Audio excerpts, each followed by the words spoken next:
Hi guys and welcome back po sa Tarot Page Philippines. So this video gawin po natin ang weekly horoscope for November 4 hanggang 10 para po sa may mga sun, moon at rising signs na Scorpio. So kung bago kayo sa channel, please click the subscribe button, bell notification and give this video a like. Kung hindi nyo po alam kung ano yung sun, moon at rising signs nyo po, kasi importante rin to, sa dulo po ng video natin, may link po tayo para dito. Ngayon, kung kung kailangan nyo po malaman yung meron kasi tayong extended readings na, kung saan mas malalim na po ang ating mga readings sa ginagawa, you can click on the join button po sa baba and it will allow you na magkaroon kayo ng access sa ating mga exclusive videos at magiging priority rin po kayo sa ating mga future live readings. So, the readings will be for guidance purposes. So, gamitin niyo po yung free will niyo po ng maayos. For private readings and spell works, pwede kayong mag-message po sa akin sa Facebook page ko. Yung link po is nasa description sa baba. At for donations, pwede kayong mag-send via GCash or Maya, numbers on the bottom of the screen, o pwede nyo pong gamitin yung thanks button sa baba. Scorpio, my friend, kamusta ka ba? So, tingnan natin. So, we have here is the Hanged Man, tsaka Fork in the Road. Naghahanapin natin yung si Mikay po, busy po siya, nag-iikot-ikot dito sa bahay. Hindi ko naman ang trip niya ngayon. So, the Hangman tsaka Fork in the Road. So, si Hangman kasi is about looking things from different perspective. Parang, tingnan mo yung mga ibang approach. Iba parang kunyari, bundok. Pwede mo siyang akyatin kung gusto mong makatawid sa kabila. Pwede naman umikot ka lang. Or pwede kang gumawa ng tunnel. So, yun yung mga looking things from different perspective. Tapos, si Fork in the Road naman, tungkol to sa decision making. Ayan na. So, deep inside, you know for a fact, siguro alam mo yon na Scorpio na meron kang mga kailangang pagdesisyonan sa buhay. So, what are those things? So, I mean, parang tinitignan mo yung approach kasi may mga naramdaman mo may mga opportunities na nagbubukas. May mga doors na nakikita mong umaawang na. Kumbaga, tagal mo hinintay din tong mga to, So, andoon napapaisip ka na, kailangan ko bang kunin? So, it's a decision making na tinitignan mo. So, andun na pinapalalang cards sa'yo na huwag kang magra-rush muna sa decisions mo. Bigyan mo ng time yung sarili mo mag-isip, magnilay-nilay, pag-aralan mo kung ano ba talaga yung mga target mo to. Kasi, sabihin lang natin na unlike sa minsan may mga kalsada kasing one way, di ba? So, minsan ang hirap ng bumalik. Kapag pinilit mo na yung daan, pinili mo yung daan na yon. Kasi wala ka nang iikutan para makabalik. So, same thing din sa mga mga opportunities na nakikita mo na nag-o-open sa'yo. Kailangan mong maging um, tawag ito, marunong at titingnan mo yung mga bagay, yung mula sa iba't ibang anggulo. So, andoon na aaralin mo din na ano ba yung maging effect. Kasi ito yung masakit na katotohanan din. Akala natin minsan pagpapala yung isang bagay o yung isang tao. Pero ang totoo, distraction sila. Siguro pwede kong gamitin yung sinabi ni Apostle Paul sa mga Corinthians. So that, sabi niya doon, even Satan can masquerade or show himself as an angel of light. Totoo. Alam mo yan, di ba, Scorpio? Kasi betrayal yung pinakamasakit na pwedeng gawin sa'yo eh. So, alam mo din na parang pwedeng parang yung opportunities na to, may possibility na i-divert ka palayo doon sa path na gusto mo o yun doon sa purpose o sa destination na tina-target mo o ng universe para sa'yo. Kaya ina-advise ka ng cards na wag kang magmamadali sa decision making mo ngayon because this is a very crucial time para sa'yo. Lalo na isa kang fixed sign at magandang impact dapat na dapat maganda yung magiging impact sa'yo na technically maganda dapat yung impact ng Pluto in Aquarius sa'yo. Kasi Pluto yun yung ruling planet mo eh. So, kalma-kalma lang. Usong mag-isip, usong pag-isipan yung mga nangyayari. Okay? So, ano ba yung crossing mo? Ano ba yung cover mo? So, meron tayo itong Eight of Swords and Between Worlds. Ang hirap din talaga, no? Mahirap kasi mag-juggle ng madaming opportunities. Yung pag naranasan mo na ba kumain sa mga eat all you can, mga buffet, ganun? O, sabi tayo party na lang. Minsan na mapapansin mo, may mga tao, ang dami nilang natitirang pagkain sa mga plato nila. Kasi andoon yung nagtakaw tingin sila. So, yun din yung sinasabi ng cards, ng Between Worlds. Yes, madami opportunities. Siyempre, uhaw ka doon sa mga open doors, mga binibigay ng universe. Kasi alam mo naman na deserve mo eh. But, dapat ang question mo dito, support ba to sa yung end goal ko? So, itong mga to ba kapag kinuha ako, magagamit ko ba siya as a stepping stone para ma-fulfill ko yung mga dreams ko, yung mga plano ko, yung mga targets ko sa buhay. Now, 8 kasi this is about power and Swords is about strength, about the mind and the intellect.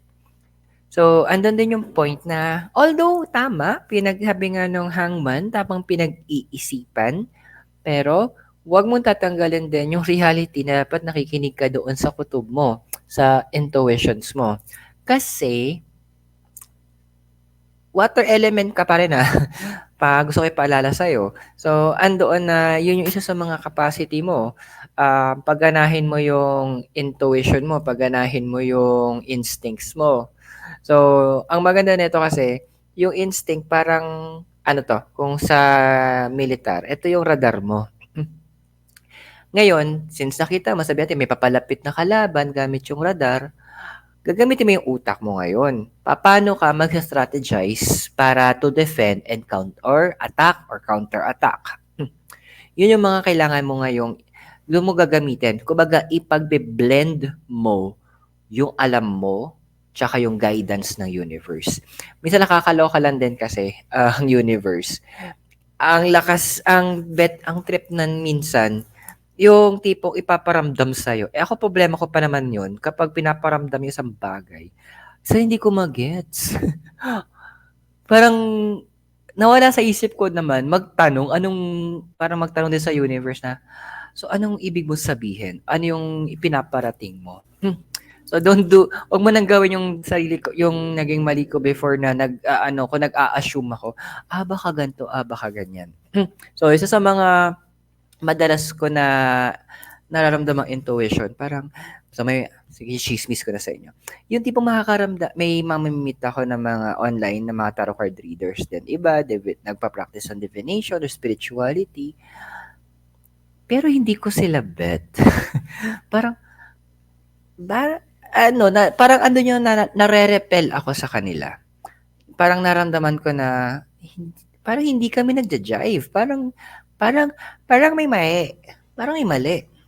So, ako, ang initial response ko nun, nilalayo ko yung sarili ko, medyo dumidistansya akong paunti-unti. Buti na lang kikinig talaga ako sa naramdaman ko kasi malaman ko, sige, check ko lang sa'yo, malaman ko yun nga, may mga so-called na, ewan kung reader ba sila talaga, pero, nagbabadmouth sila tungkol sa akin. Ako naman, deadma lang ako. Parang, ang sabi ko nga doon sa friend ko, alam mo sila ambag sa puso eh. So, deadmaton marathon si bakla sa kanila. Wa ako pa Kels, kung ganun yung trip nila. Kasi sa bandang huli, lumalabas na naman yung totoo. Diba?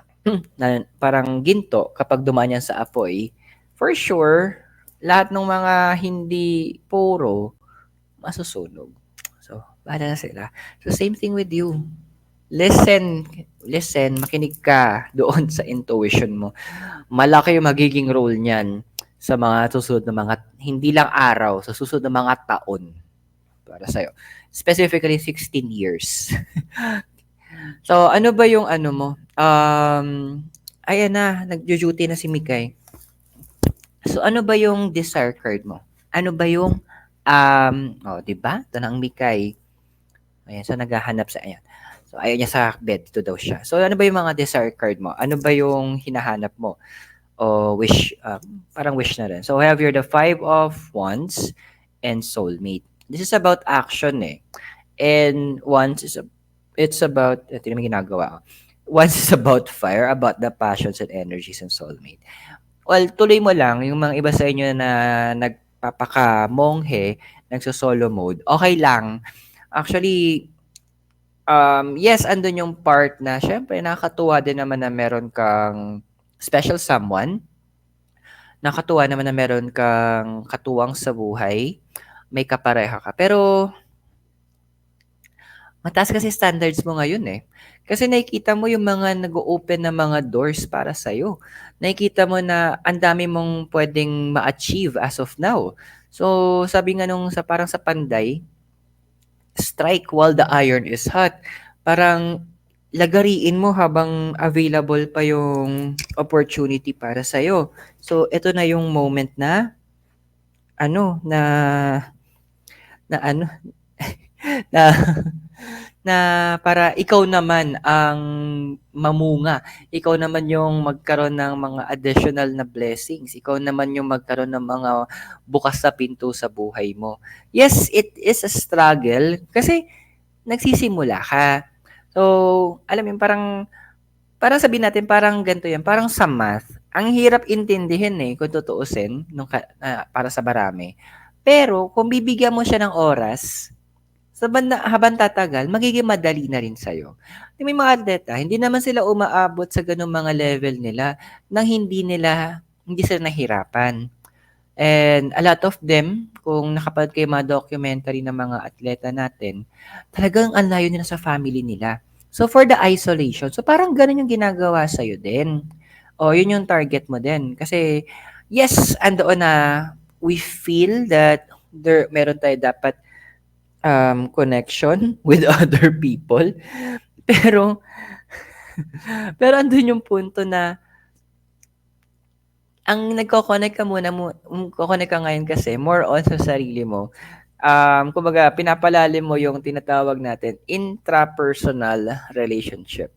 So, it's about you, ang mostly ang kasama mo ngayon, me, I, tsaka myself. So, walang problema doon. Kasi actually, responsibility natin yun eh, na magkaroon tayo ng malalim na pagkakakilanlan sa ating sarili. Kasi kung hindi mo kilala yung sarili mo, good luck talaga. Kasi andun yung punto na hindi mo, ano ba yung term na yun? Pag hindi mo kilala yung sarili mo, then how would you expect others na mas maintindihan ka? And yung mga ginagawa mo ngayon, hindi kasi ano yun eh, tawag ito, hindi ka pwedeng gumalaw din as of now na meron kang papalamanan pa or meron kang i-consider kasi mabilis yung movements mo ngayon. Yung mga tina-target mo o yung minamanifest mo, nasa harapan mo na. So, mabilisan na galawan ang kailangan mo. At hindi mo kailangan ng mag-iinarte na yung tipong, wala ka ng oras para sa akin. Saglit lang. Oo, part ng isang relationship yung meron kayong communication. Pero hindi rin ba part ng relationship na sinusuportahan mo yung mga bagay na nagpapalago doon sa kapareha mo, 'di ba?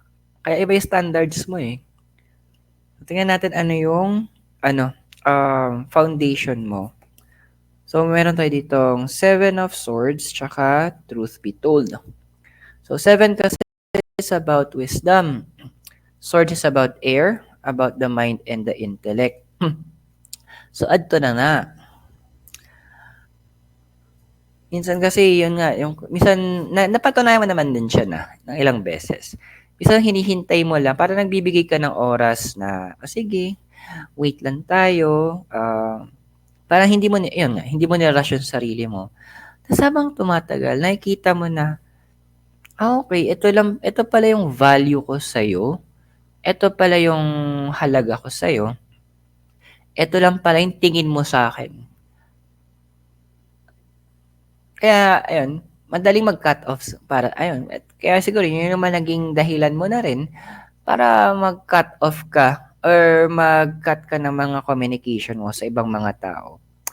And ayun nga, madami din sa inyo na sa either magde-decide o nag-decide na literal, lumayo, mapag-isa at medyo layo-layuan yung mga hindi dapat mo kinakasama. Kasi ano, nahahatak kung napansin mo, yung before masyado ka nahahatak nung ibang tao, andoon na hindi mo ma-maximize yung potential mo.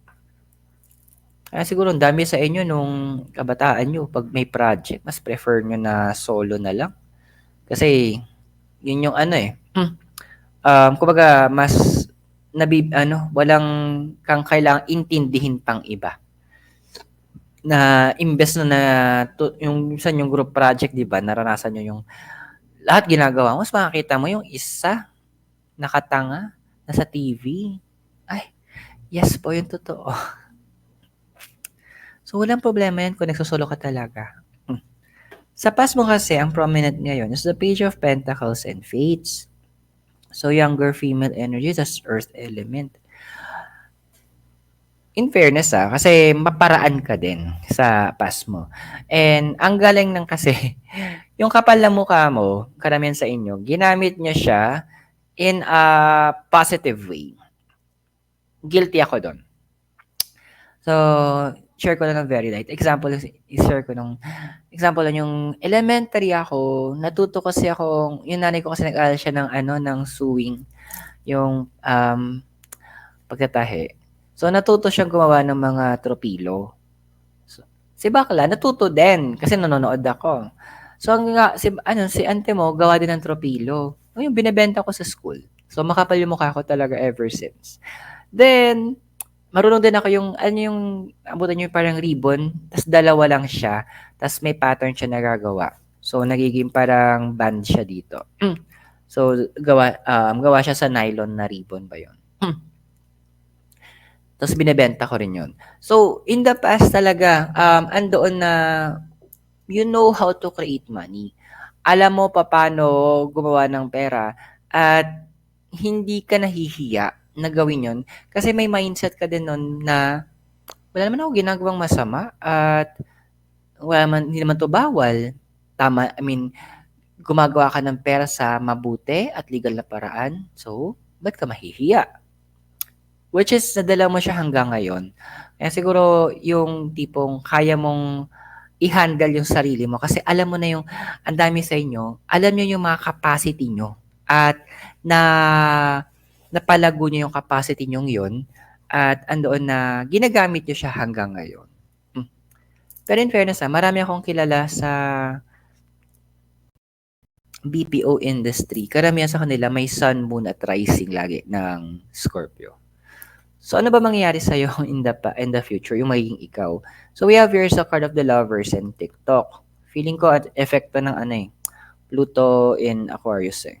So lovers kasi is about relationships. Pero connected din to kay Gemini na tungkol sa communication and expression. Then we have your TikTok. Alam mo, okay lang mag-workaholic yung mga iba sa inyo papunta na doon na nagfo-focus kayo sa paggawa ng pera. Walang masama doon. Kasi ano to eh, it's your time to shine na nga. Kaya iba strike while the iron is hot. Pero eto lang warning lang din. May limitasyon din tayo.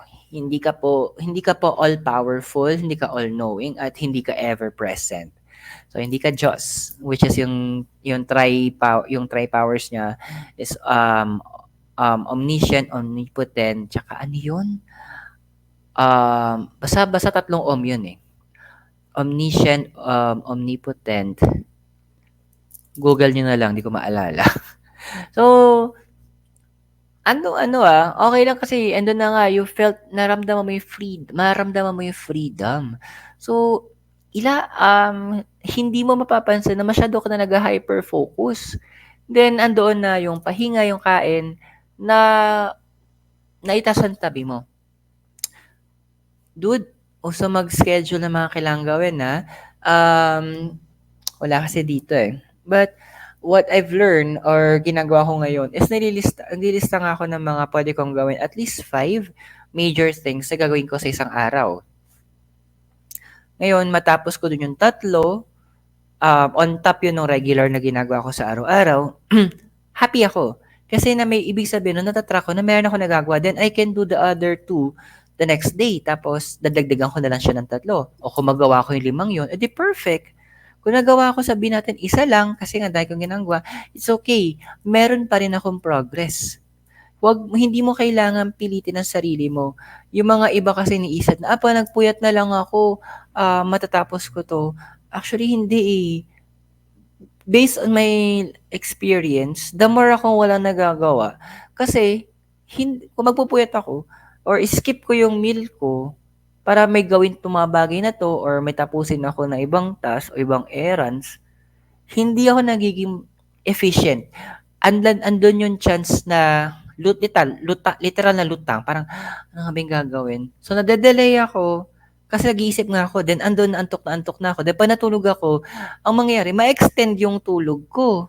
So, ang nangyari, imbis na mas nagiging productive ako, hindi. Ako nagiging productive. So, wag mong pilitin na matapos mo yung mga bagay-bagay all at once. Do what you need to do on a regular basis, then magdagdag ka ng small sa mga iba't mga task para yun yung magiging productive kasi makikita mo pag binalikan mo siya, ay, okay pala, dami ko din na complete. Then that is, doon mo mako-confirm na, okay, na ma-maximize mo yung capacity or yung blessings na at opportunities na binibigay ng universe para sa'yo. So kung nag-resonate po yung reading sa inyo, you can also watch yung ating extended readings. Mas in-depth po yun. Para magkaroon po kayo ng access doon sa exclusive videos at maging priority natin sa mga live tarot card readings in the future, i-click nyo lang po yung join button sa baba. So check natin ano yung physical and emotional environment mo, your hopes and fears, and your possible future. Your physical environment is the Ace of Wands and Serendipity. Ano na? Oh. Lang, ganun ka-clingy ang Mikay. Sorry na. So, Ace kasi, it's the element, Ace is a number of creation and beginnings. And Wands is a symbol of fire. So, passions and energies is Serendipity. Di ba, dami yan sa inyo nagkaroon ng movement? So, it could be a job, it could be physical na movement, pwedeng from a relationship or from sa isang mindset. Di pa tapos. So, medyo ang kita ko dito baka it may occur somewhere in December, between December hanggang April. So, may mga paglipat na magaganap pa rin. Hindi pa tapos yung pag-rearrange mo ng buhay mo. Madami sa inyo na talagang major movements ang gagawin nyo. No, serendipity kasi you're in the right place at the right situation. So, you felt na parang hindi pa to eh. Meron pa eh. Kulang pa eh. And tama ka doon. Kulang pa talaga yung mga dumarating sa'yo. At minsan kailangan mo lumipat para mas ma-capture mo yung mga binabato ng universe sa'yo. Parang minsan yan, parang sa ulan. Kung sasalo ka ng tubig, di ba? Pag nilagay mo sa open field, medyo matagal yan bago mo mapuno yung timba ng tubig ulan. Pero kung ilalagay mo yan doon sa may daluyan ng alulod, siguro mga ilang minuto lang yan, puno agad. So that's how you are. Nasa ilalim ka ngayon ng ulan. So sabi nga, when it rains, it pours. Pero alam mo, meron pang ibang place na mas mabilis mo mapupuno yung timba mo eh. Yun yung pupuntahan mo. Doon ka ililipat ng universe. So, parang, eto yung growth mo. Dahan-dahan naman, okay naman growth. Then, bila ka nilipat, boom. Ikaw na lang yung matataranta talaga. Parang, ay, nangyari, gano'n. Parang, parang yung sa story yung sa, ano, si Peter, si Peter, si James, tsaka si, sino nga ba isang apostle? Yung nasa may Sea of Galilee sila, bigla na lang napuno yung pag ano nila nung net. Sabi ni Jesus, dito niyo itapon yung net. Ay, napuno agad. Sa sobrang dami nung isda doon sa bangka nila, nagsisimula na lumubog. They have no other options kung hindi ipamigay yung isda. Kasi kung hindi, lulubog sila. So, yun yung magiging option mo. Sa sobrang dami ng opportunities na, yung mga blessings, yung abundance, ang only option mo lang kasi lulubog ka, is ipamigay mo. Which is in spirituality, the more ka nagbibigay, 7 times babalik. So, alam mo na yung magiging cycle mo dun. Congrats. So, tignan natin ngayon kung ano yung emotion environment mo. So, you have here the King of Swords and Treasure Island. So, King is an older male energy. Swords is about air, about the passions. About our mind and intellect. And Treasure Island. Well, ito for the ano to, sa mga aalis ng bansa. Kasi ang dami din na may sun, moon at rising na Scorpio ang medyo maglilipat bansa. So, these cards are saying na it's time na medyo i-prepare mo na yung sarili mo na sa pag-alis mo. I-prepare mo na rin yung sarili mo na sabihin natin na andoon na mga bagong culture kasi itong ano ma-encounter mo. So, sabihin natin na sabihin natin ng Israel or pupunta ka ng Egypt or ng Dubai. So, iba yung kultura nila. Yun yung doon pumapasok si King of Swords na kailangan simulan mo ng aralin. Ano ba yung mga bawal doon? Ano ba yung mga customs nila? So, for example, may napanood akong docu. Sa Greece, kung tama naalala ko, sa Greece pala, kapag 'di ba yata pagkausap tayo may mga hand gestures tayo madalas, ganyan. Sa kanila pala pagkausap mo tapos pinapakita mo yung palm ng hands mo, parang ganyan. So, ganito yung nangyari, ganyan, ganyan. Para sa kanila pala kabastusan yun.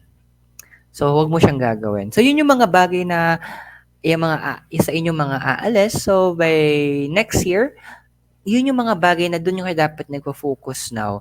Ano yung mga kailangan mong maalala? Alam mo yung mga kailangan mong malaman. So, sa Japan, sa atin kasi sanay tayo, 'di ba, yung mga tusok-tusok, naglalakad tayo, kumakain, uminom tubig, bawal sa kanila 'yon. Ano din 'yon, parang kabastusan din.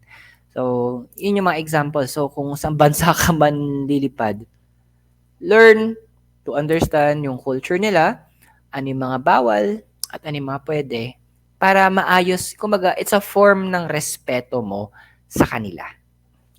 So, ma-overwhelm ka lang kasi andun yung point na yung iba dito mannerism mo na o para sa'yo normal na tapos bigla mong kailangan baguhin. So, tagang major adjustment ka din. So, makaka-frustrate pero masasanay ka din. Yung hopes and fears mo, meron tayo dito 4 of Cups tsaka chaos and conflict. So, 4 kasi is about and Cups is about the emotions and the mind. Na yung chaos and conflict naman, yun nga, nakakatuwa lang, no? Parang, actually, hindi siya more on, hindi ko alam kung paano siya kakategorize kung hope mo ba o fear. Pero andun yung ang lakas mo maka-deadma ngayon. Ang lakas mo doon na, since naka-focus ka nga doon sa mga important opportunities, andoon na ang lakas mo maka-deadma sa mga sinasabi ng ibang tao.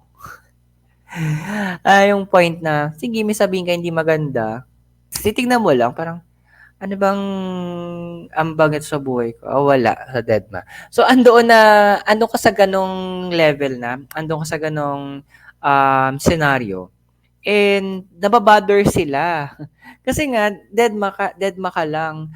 So, sila for the kuda. So, yun nga, ang isda, nahuli sa sariling bibig, so sila din yung napapahiya. And just like what the Bible says, out of the abundance of the heart, the mouth speaks. So, kung puro paninira yung lumalabas sa mga bibig nila, ibig sabihin, yun ang laman ng puso nila. So, if you are kung andun na ang laman ng bibig mo is lumalabas sa bibig mo is encouragement, um, lumalabas dyan is goodness, o lumalabas dyan is tungkol sa love, tungkol sa strength, about power, abundance, yun din yung laman ng heart mo. At kung nasan yung heart mo, andun yung mga treasures. Alam mo na. So, that's another way for manifestation. So, tingnan natin ano yung future mo. Medyo silipin natin. Pero mamaya sa extended reading ko siya bubugbugin. So, we have here the Four of Swords tsaka Peace. So, Four kasi about structure again. Swords is about air, about the mind and intellect. So, we have here Peace. Okay. Ready ka na ba matuto ng mga bagong skills? Ready ka na ba na madagdagan yung mga alam mo? And are you ready, Scorpio, na magbukas o mas lumawak yung circle of influence na meron ka? Yung mga connections mo madagdagan. For now, magmumukha siya na parang, ba't ko kailangan matutunan yun? Hindi ko naman kailangan yun. Hindi mo siya kailangan ngayon. Hindi mo siya kailangan for the next month, maybe, or the next 2 months. But, kakailanganin mo siya soon enough. Kakailanganin mo na parang, okay, kaya ako pala natutumpa paano mag-welding kasi magiging added skill ko siya. Magiging edge ko siya sa resume ko. Kaya pala ako natuto ng ng Lean Six Sigma kasi yun yung magiging difference ko kumpara sa ibang aplikante. So andoon na yun yung gustong iparating sa'yo. And while learning, andoon na you will feel na, oh wow, I love this. Kumbaga, hindi ka na mukha nag-aaral. Parang andun yung punto na habang ginagawa mo siya or habang iniintindi mo, ini-enjoy mo na rin siya at the same time. So, it's like a game. Magiging parang game lang siya para sa'yo. So, it's a normal thing. Kasi part ito, ng mga matututunan mo, magiging part siya ng dagdag mo sa parang, dun sa hagdan, parang dagdag mo siyang baitang para mas maakaangat ka pa. Pero ba message ng mga deities sa'yo? Meron tayo So we have here Juno. So marriage, perspective, and a wish to relate. So eventually, ando din naman na solo mode ka, di ba? Focus ka ngayon doon sa expansion ng finances, career, or business mo. But Juno is saying, for now, you are married doon sa mga opportunities. For now, married ka sa business mo kasi pinapalago mo parang baby mo yan o doon sa career mo. That is for now. Pero, yung darating din naman sabi nga, a wish to relate, then it will be given by the universe. Yung makakasama mo din para kumbaga someone to cherish it, someone to celebrate yung mga accomplishments mo. Pero hindi po na ngayon. Kasi bumukas yung bigla yung floodgates Bumukas yung dam. And sayang. Ang daming parating. So I hope nakatulong po yung reading sa'yo at tandaan yung mga readings natin is for guidance purposes. So may free will ka, use it wisely. And kung bago kayo sa channel, please do subscribe. Nawala ako bigla kasi natuwa ako doon sa mga cards. So kung bago ka sa channel, don't forget to subscribe, click the subscribe button, bell notification, tsaka pa-like na rin po ng video natin. At napapangiti lang po ako doon sa cards. If you want to know kung ano po extended reading natin, ba't ako napapangiti na rin about the message, i-click yung join button sa baba para also in the future, magiging priority ka sa ating mga live readings. And kung gusto niyo pa magpa-schedule ng private reading or spellworks, you can message me in my Facebook page. Link is in the description below. And you can send donations using the thanks button and GCash Maya numbers in the bottom of the screen. So Scorpio, maraming salamat sa'yo. God bless, Namaste, Hare Krishna, and Blessed be. And hope makita tayo very soon. Mula dito sa La Trinidad Benguet, kasama po si Mikay Noodles na tulog na. Have a great day and I'll see you very soon. Goodbye!